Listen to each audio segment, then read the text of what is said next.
In his commentary in the Film RED booklet, Oda teased that Shanks has a secret plan to bring in a new era to the world, one that we are seeing enacted right now as he has gained a 2-road Poneglyphs by defeating the Kid Pirates, making him a step closer to the One Piece. And particularly the move that Shanks uses in this chapter, Kamusari or Divine Departure, ties into Shanks' backstory and his lineage as a celestial dragon of the Figarland family, though that may not be as obvious if you don't speak Japanese. Coupled with the colossal Egghead incident, which is about to change the history of the One Piece world forever, all of these events may be hard for you to keep track of, so allow me to organize all of this information neatly for you. So currently at the moment, this chaotic situation taking place in the New World has had the 3 supernovas that defeated the Yonkat Wano face against the 3 remaining major powers of the One Piece world. On one hand, we have the Straw Hats at Egghead ready to face the major forces of the Marines and government, whereas on the other 2 islands, Kid and Law are fighting 2 Yonko respectively, the only ones left aside from, well, you know, Buggy. On Law's end, we don't know how his fight against Blackbeard will end up yet, as we haven't gotten a direct update since chapter 1064, but my best guess is that in a similar scenario, Blackbeard will end up winning, especially since Law is so reliant on his Devil Fruit powers to fight, and Blackbeard can neutralize them fairly easily. Though Blackbeard may see reason to capture Law instead of just defeating him, as that would result in the 3 core members of the Rocky Port incident being in one place alongside the captured Kobe. This is further hinted at by the fact that Garp fighting Blackbeard seems like a follow-up to that fight, and might even bring some interesting dynamics if Oda chooses to, since Law is Sengoku's grandkid after all. But while we don't know for sure who won yet, if Blackbeard were to win against Law here, then that would put him at a big advantage, as he would gain the road Poneglyphs for Zou and Wano. We don't know, however, if the Straw Hats share their Whole Cake Island Poneglyph with Law or not, which I think they likely didn't, but it's possibly Kuzan and Augur may have gotten a rubbing themselves during the cover story either way, especially with Augur's Warp War fruit, so I don't think it matters that much. There's also the fact that now a ship of the Blackbeard pirates has pulled up on Egghead, which is a massive deal. However, I don't see the ship having Blackbeard on it or being specifically after Luffy, as I doubt he or anyone else would have been able to go all the way from Winter Island to Egghead within the same day in such a short span of time. I think more likely is the fact that they may have overheard about the government wanting to raise Vegapunk, so Blackbeard may have sent some forces to kidnap Vegapunk, or at least steal some of his technology before the government did. If not Teach himself though, I wonder just who exactly could be on that ship. It can be Burgess, Augur, or Doc Q,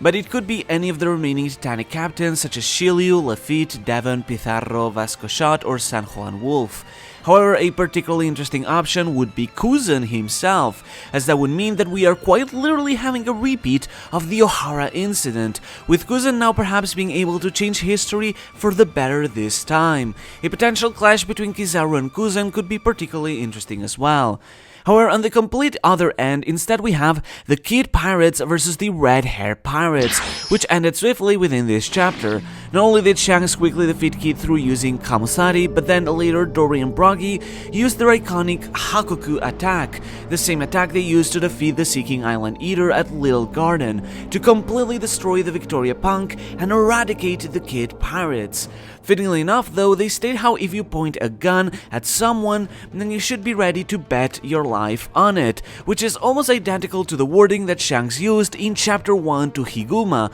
which makes for a fantastic parallel. Another really neat parallel is how Heat, one of the Kid Pirates, made fun of Sanji for begging to Robin for help in Onigashima, yet he instead can be found this chapter begging to Shanks to spare their lives. This grand defeat results in the Kid Pirates handing over their 2-road Poneglyphs to Shanks, which means that he now has 2-road Poneglyphs in his hand, the one from Wano that Law shared with Kid, and the one from Whole Cake Island that Kid stole from one of Big Mom's commanders. This puts Shanks at 2-road Poneglyphs, though we don't know if he has any others under his belt already, as maybe there could be one hidden in Elbaf or somewhere he knows if he has connections to the Far Scar Man. However, we know at least that neither he or anyone else aside from Luffy and Law have the Zoro Poneglyph, since it was stated by Pedro in chapter 830, only Luffy and Law were shown that Poneglyph since the time Roger came to Zou. So currently the Zoro Poneglyph is in possession of Luffy and Law, with Blackbeard potentially being able to steal it from him. The Whole Cake Island Poneglyph is in the possession of Luffy and now Shanks too instead of Kid, though Blackbeard may have stolen it from Whole Cake Island as well if he had the chance. And the Wano Road Poneglyph is in the possession of Luffy, now Shanks, and Law, with Blackbeard potentially stealing that one from Law as well. The final one, though, as always, is still a complete enigma, though more importantly we should also remember that every crew needs a method to read their poneglyphs. Luffy has Robin and Blackbeard has Pudding, so I wonder what Shanks could use to read the road poneglyphs if he gets the chance. Let's talk a bit more about Shanks himself though, because as Oda teased within the Film RED booklet, he stated that while Uta had her own vision of the new era, and so does Luffy, inheriting Uta's dream in that regard, Shanks also has his own vision of the new era, though Oda specifically censored this bit and left it ambiguous because he doesn't want to spoil it.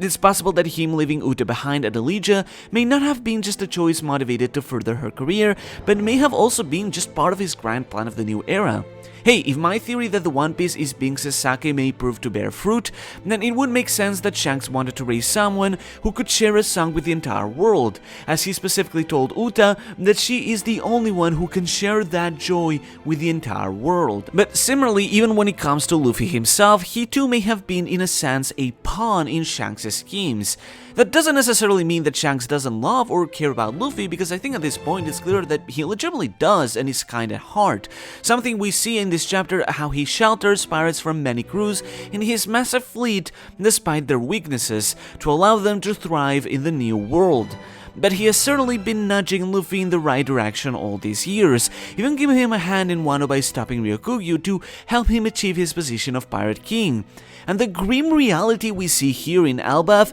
is that Luffy was not the only one. In fact, we see a giant kid who is probably around Luffy's age, given how giants age more slowly, who similarly wanted to join Shanks in a very similar fashion to Luffy, which suggests the idea that Shanks may have been raising several children all across the world with the intent purpose of building up a new generation for the new era, and that Luffy was the only successful one among these experiments. I don't think that Shanks is fundamentally evil at his core, like I said, but he has certainly been pulling the strings in some way, and now he legitimately intends to stand as a rival to Luffy by seriously aiming to attain the One Piece himself. This could be to ultimately honor the promise he made with Luffy, and he may one day be surpassed by him, but I wonder if there is more to it within Shanks' grand plan for this new era. It's interesting also to think about Shanks' constant worry over Blackbeard across the entire series, with this chapter telling us that Shanks went to Wano because he worried Blackbeard wanted to ambush the supernovas there. It's seeming increasingly likely, though obviously not yet officially confirmed,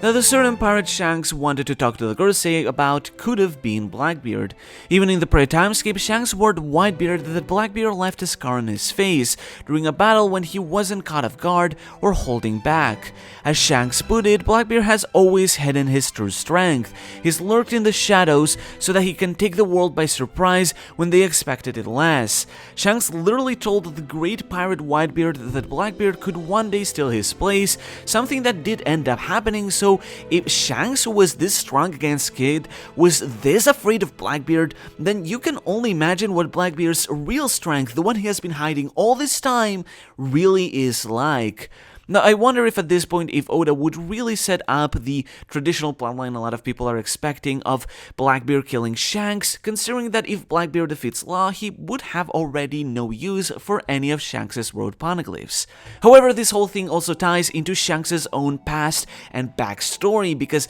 as Film RED has shown, Shanks actually originated from God Valley. Roger found a 1-year-old Shanks within a treasure chest that he pillaged from the Rocks pirates after leaving the island. This was paralleled when Shanks ended up finding a 2-year-old Uta inside a treasure chest he also pillaged from some pirates, with him even wondering in the film if this encounter was a twist of fate. Some may jump to the conclusion that Shanks was related to someone in the Rocks, but given the parallel, the simplest answer was that he was kidnapped from among the celestial dragons on the island. This is further motivated by the fact that in the film, the Gorosei mention how Uta being Shanks' blood-related daughter, though they weren't aware of the fact that she was adopted of course, would make her part of the Figarland family. The way this was worded in Japanese strongly implies that this family is one of the 20 founding families that form the celestial dragons. It's important to note though, of course, that this is only implied and is in no way yet canonically confirmed,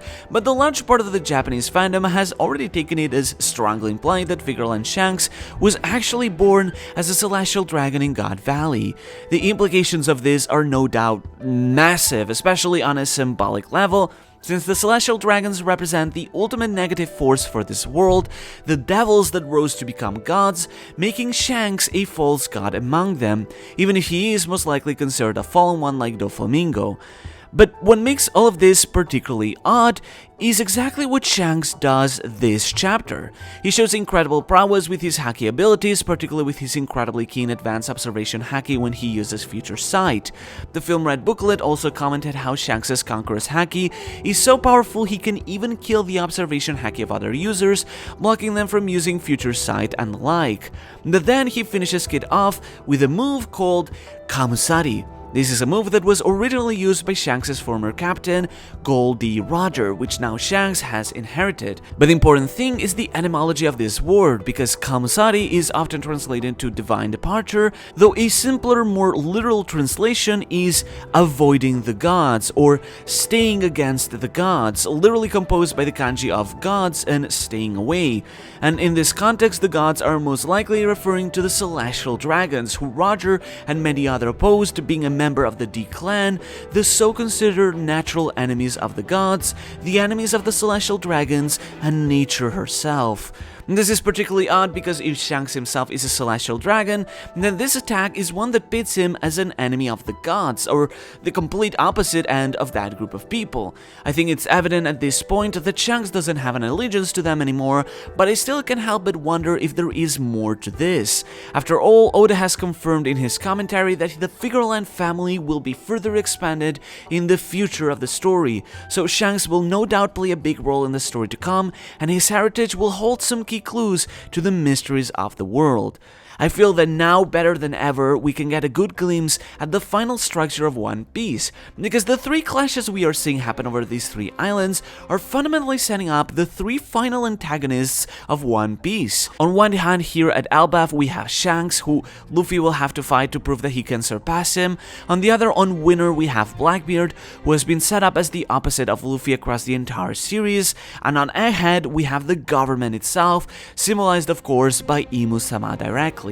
I've seen a lot of people argue that all these opponents will be fought at different points, but I personally see it increasingly more likely that these plot points will rather converge into one massive battle royale that will constitute the final conflict of the series, leading to the clash between these four forces of good and evil to bring a massive change in the world. Oda is already setting up all of these plotlines at the same time. We are already starting this final world, alongside all the other forces like the Revolutionaries, Weevil, Vivian Morgans, Neo-Mads, Cross Guild, and so many others. This is all resulting in this gigantic climax to the series, where they all converge into the greatest war this manga has ever seen. And the beginning of it all is right here at Egghead Island in what will be known as the historic Egghead Incident.